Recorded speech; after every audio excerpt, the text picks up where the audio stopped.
happens with our ground troops, but we are always going to be prepared to give the president maximum optionality and maximum opportunity to adjust to contingencies should they emerge.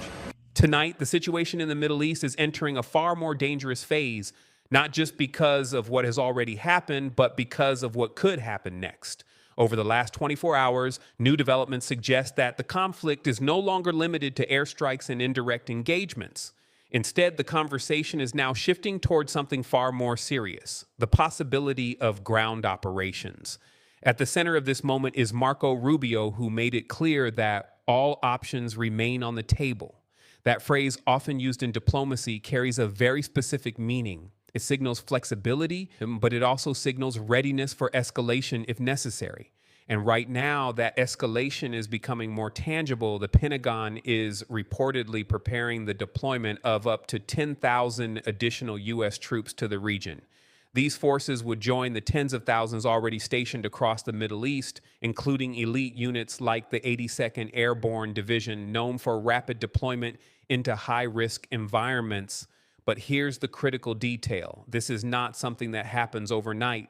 Military officials indicate that even if the order is finalized, it would take weeks for these additional forces to fully arrive and become operational.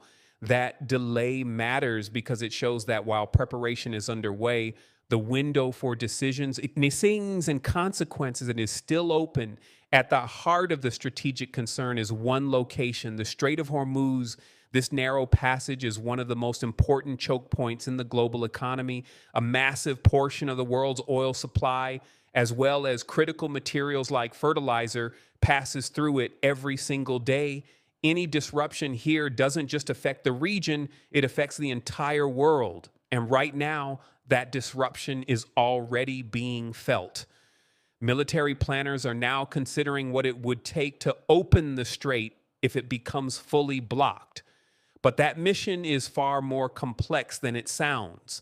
It would require specialized operations, including naval mine clearing, protection of shipping lanes, and potentially securing territory under hostile conditions. And that's where the risk increases dramatically because unlike airstrikes, ground or maritime operations expose troops directly. They create fixed targets, they slow down movement, and they increase the chances of sustained engagement.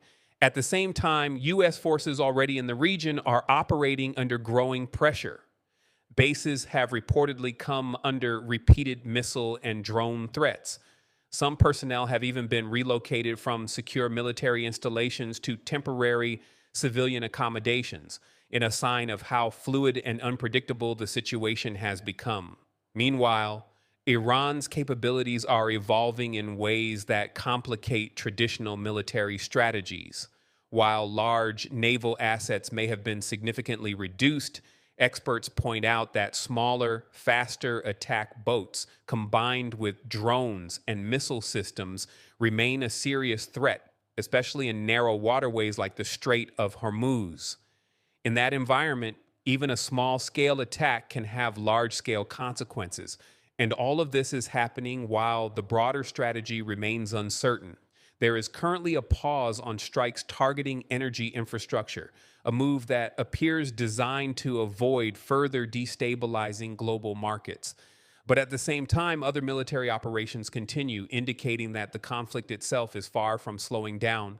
So tonight, the situation can be understood in three layers. First, there is the military buildup, increasing troop numbers, expanding operational readiness, and preparing for scenarios that go beyond air power. Second, there is the strategic pressure point, the Strait of Hormuz, where control of a single waterway could determine not just the outcome of this conflict, but the stability of global supply chains.